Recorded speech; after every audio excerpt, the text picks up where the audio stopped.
My name is Charlie Borla Tatasme, and today my topic to be discussed is all about utilitarianism. You want to know more about utilitarianism means? So listen attentively, okay?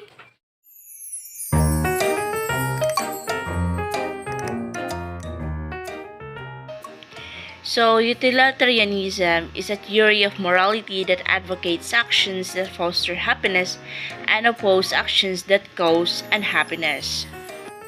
Also, utilitarianism promotes the greatest amount of good for the greatest number of people. According to Jeremy Bentham, is known as the founder of utilitarianism. His famous works related to moral philosophy are introductions to the principles of moral and legislation and a fragment of government. What led him to believe in the theory of utility is after he read the book of David Hume on the theories of human nature. Jeremy Bentham's utilitarianism focuses on happiness as the barometer of right morality through the calculation of more pleasure produced over pain. So, when utilitarianism focuses on happiness as the barometer of right morality through the calculation of more pleasure produced over pain, therefore, it is based on the principle that actions are right in proportion as they tend to promote happiness, wrong as they tend to produce the reverse of happiness.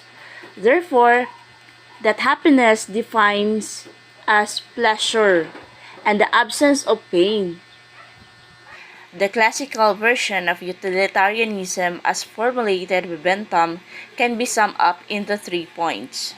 The first basis for an act to be treated as morally right or wrong is in its consequence they produce. It is known as consequentialism. So, what is there in the consequence that make it morally right?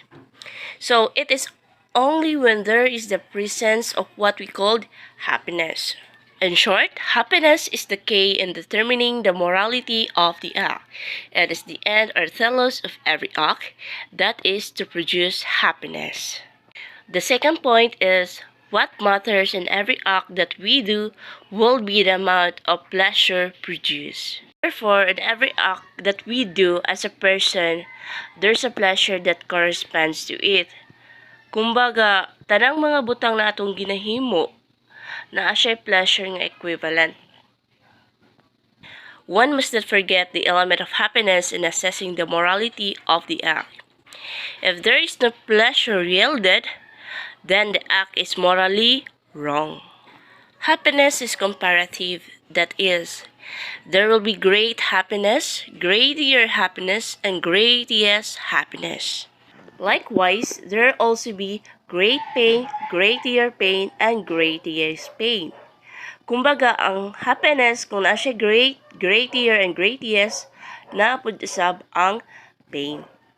So there's a question. If there are multiple acts that can produce a variety and different degrees of happiness, which act is right? So, in the theory of utility of Bentham, the greatest happiness produced should be chosen over the others.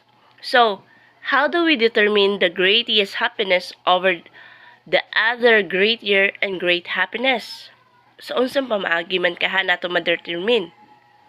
So, sa pag-determine nato kung unsa ang greatest happiness over the greater and great happiness, Bentham uses the philosophic calculus. It is a method that can calculate or measure happiness and pain. The third point is, which is the happiness experienced by every person is encountered the same. It means every person's happiness is taken into account and no one is left behind. Bentham is a Houdinist and he understands happiness as pleasure. This pleasure has a partner which is what we call pain.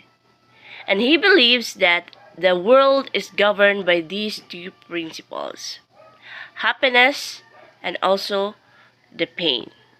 It follows that human beings are inclined more in achieving happiness and as much as possible avoid what is painful. Therefore, as a human being, ato adyong paningkamutan sa tong kagalingon, happiness ang mapatigbabaw sa tong self. Kay kung pain man god na tendency na dili na to makaya og handle ang pain. That's why daghan nga mag-suicide. That's why kung happiness ang ipatigbabaw sa tuwa, there's a big possibility na daghan kitag mahimo nga mga positive outcomes sa tuwang kinabuhi. Now, to measure happiness or pleasure, all we need to do is to count all the happiness or pleasure that can act brings minus the amount of pain that an act will also bring. So, if the amount of happiness or pleasure is greater than pain, then the act is good, totally good. So, amount of pleasure minus amount of pain equals moral or immoral act. So, nakadepende kung ang amount of pleasure is greater than the amount of pain. So, moresulta siya og moral. If the amount of pleasure is lesser than the amount of pain, moresulta siya og immoral act. So, right actions are those that produce the greatest possible balance of happiness over unhappiness, with each person's happiness counted as equally important. We speak of right action as determined by the result of the act.